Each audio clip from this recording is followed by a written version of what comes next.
지나가던 협객 강호의 고수에게 한 수 배우러 들렀습니다만 왔니? 이 그리 기운이 없으신지요? 세상에 해산은 넘쳐나는데 제 취업의 길은 멀기만 하구나. 에헤이, 어린 시절 저에게 강호의 세계를 가르쳐주던 사부님 아니십니까? 약간의 도움만 있으면 될 줄로 아옵니다. 그래서 보자고 한 거야? 네, 전설의 선배라고 저희 취업 스터디 도와주시는 분인데요. 지원한 대기업마다 족족 합격한 걸로 유명해요. 그래? 뭐 제 스타일은 아니지만 설명은 한 잘하더라고요. 그럼 어디 한번 도움을 청해봐야겠구나. 사부, 전설의 고수를 한번 믿어보시죠. 그래, 가자꾸나.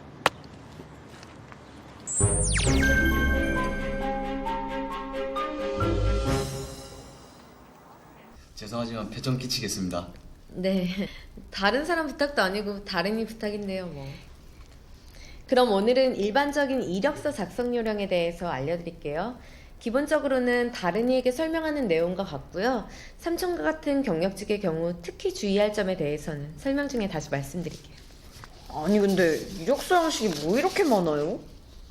무슨 역량형 어쩌고 하는 이력서도 있네요. 최근에는 역량 기반 입사 지원서를 요구하는 회사들이 늘어나면서 이런 일반적인 이력서는 점점 줄어들고 있는 추세긴 하지만 아직 사용하는 곳도 많으니 알아둘 필요는 있어. 다른이 삼촌처럼 재취업을 하려는 분들에게도 도움이 될 거고요. 네. 삼촌은 서류에서 자꾸 탈락한 이유가 뭐라고 생각하세요? 헐, 단도직입 열매라도 드셨나? 글쎄요. 제 나름대로 열심히 쓴다고 쓴 건데 바로 첫인상이 호감을 주지 못했기 때문이에요. 첫인상요? 저는 면접까지 가보지도 못했는데. 이력서가 바로 첫인상이에요. 인사 담당자와 제일 처음 만나는 셈이니까요. 첫인상이 좋은 사람을 좀 더 두고 보고 싶은 건 누구나 마찬가지겠죠? 그렇죠. 그러니까 이력서를 통해서 깔끔하고 신뢰할 수 있으며 회사에서 원하는 사람, 면접에서 더 보고 싶다는 호감 가는 인상을 심어줘야 돼요. 항목별로 한번 살펴볼까요? 일반적인 이력서는 양식이 조금씩 다르긴 하지만 대개 인적사항, 학력사항, 교육훈련사항, 경력사항과 자격사항, 수상경력을 비롯한 기타 사항 등의 항목을 기재하도록 되어 있어요. 인적사항은 어렵지 않죠? 양식에서 요구하는 대로 적되 정확하게만 기재하면 돼요.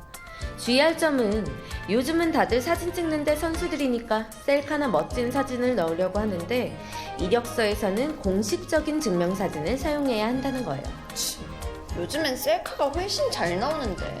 학력사항은 대개 고등학교 때부터 적는 게 일반적이고 고졸이나 졸업 예정자의 경우에는 고등학교에서의 전공을 기재하고 졸업 또는 졸업 예정 여부를 적으면 돼요. 교육훈련 사항에는 지원 분야의 업무와 관련된 교육훈련 수료사항을 기재하면 되겠죠? 교환학생이나 어학연수 같은 경험도 여기에 쓰면 되고 요령은 지원한 업무 분야와 관련된 경력을 돋보이도록 작성하는 거예요. 아무 관련도 없는 경력을 나열해봐야 효과적으로 어필할 수 없겠죠. 경력사항은 특히 주의해서 들어주세요. 삼촌처럼 경력직에 지원하는 경우 가장 중요한 항목이니까요. 경력사항 항목에는 관련 경력을 기재하면 되는데 학생들 같은 경우에는 아르바이트 경험도 쓰면 되고 경력직 같은 경우에는 기존에 근무했던 곳 중심으로 기재하시면 돼요. 삼촌이 예전에 근무했던 회사명은 물론 소속 부서와 담당 업무도 함께 구체적으로 쓰는 게 좋아요. 예를 들면 IT테크 전산관리팀 전산유지 보수 업무 이런 식으로요. 또 직무 관련 성과나 담당 업무도 구체적으로 기록하실 필요가 있어요. 인사 담당자가 예전에 했던 일과 지금 업무 간의 연관성을 알아볼 수 있어야 하니까요. 구체적인 프로젝트명은 쓰셔도 좋고 아르바이트 같은 경력도 있으면 하나라도 더 쓰시는 게 좋아요. 몇 달 잠깐 하고만 아르바이트 같은 것도 다 써야 되나요? 저는 기간이 짧아서 다 빼버렸는데. 왜 빼셨어요? 직무와 관련이 있다면 뭐든 하나라도 더 쓰는 게 낫죠. 맞아요. 경력상 그냥 형식적으로 작성하는 걸로 생각했는데 의외네요. 경력직의 핵심은 바로 경력사항이에요. 회사에서는 인력 누수 없이 바로 쓸 수 있는 사람을 뽑기 위해 경력직을 채용하는 거예요. 그러니까 내가 들어와서 바로 이 일을 할 수 있다는 점을 강력하게 어필해야죠. 또 회사에 따라 이런 경력기술서를 요구하는 경우도 있으니 참고하세요. 생각해보니 이 항목에서 문제가 좀 많았던 것 같네요. 지금부터라도 바로 잡으면 되죠 뭐. 자격사항에는 외국어 구사 능력이나 컴퓨터 활용 능력, 보유하고 있는 자격증 등을 쓰면 되고, 이건 어렵지 않지? 문제 없죠. 기타 사항에는 수상 경력이나 장학금 여부, 보훈 대상 여부, 기타 어필할 만한 사항을 적으면 돼요.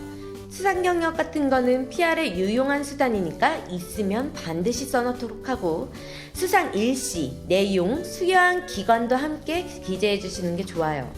만약의 경우 인사 담당자가 확인해 볼 수도 있으니까요. 그런데 삼촌, 예전에 이 항목에 무협 동아리 회장 쓰지 않았어요? 얼핏 본 것 같았는데 아닌가? 그야 내 열정 분야니까. 저런, 이력서에는 직무와 관련이 있는 사항을 중심으로 그 내용이 부각되게 쓰시는 게 좋아요.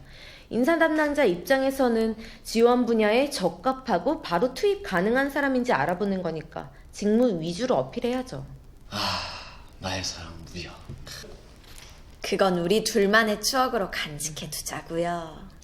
그리고 마지막으로 오타나 문법, 정보의 정확성 같은 문제는 사소해 보일지 몰라도 성의가 없어 보일 수 있으니까 몇 번이고 확인해야겠죠?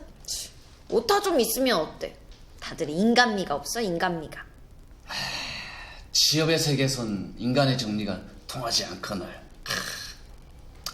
이렇게 설명을 들으니 제 이력서의 문제점을 알 것 같습니다. 이건 뭐 총체적 난국이었네요. 사부, 이제 완벽한 이력서로 다시 취업계를 점령해 보심이 어떠실런지요? 내 기필코 이 강호에서 나의 터전을 되찾으리라. 반드시 그렇게 하실 거라 믿사옵니다.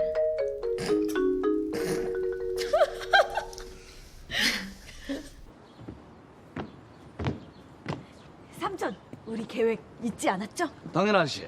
누가 뭐래도 삼촌은 제게 무협의 세계를 알려주신 사부님이에요. 무협물이 없었다면 제 인생이 얼마나 더 황량했겠어요. 우리 꼭 취업에 성공해서 돈도 벌고 중국 무협 일주 꼭 떠나요. 뭐 남자친구 생기면 뭐 사보고 뭐고 없어지겠지만 말이야. 힛! 강우의 의리! 근데 너 연애는 안 하니? 좋아하는 사람은 없고? 나도 그게 이해가 안 된다니까요. 아니, 이 매력이 안 보이나 마? 역시 첫인상이 중요하다니까. 제 첫인상이 뭐 어때서요? 삼촌! 첫인상이 좋은 사람은 다시 보고 싶다는 기분이 들죠? 기업도 마찬가지인데요. 채용의 처음 관문으로 기업에 대한 우리의 첫인상을 좌우하는 이력서. 자신이 적임자임을 빠른 시간 안에 어필할 수 있도록 작성해야 합니다.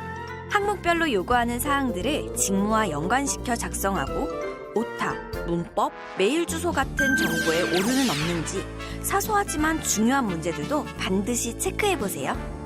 제출 전 확인은 기본이겠죠? 경력직의 경우 기본적인 사항들은 물론 전 현직 업무 간 연계성을 부각시키고 업무 능력을 극대화하는 방향으로 기술하는 것이 효과적입니다.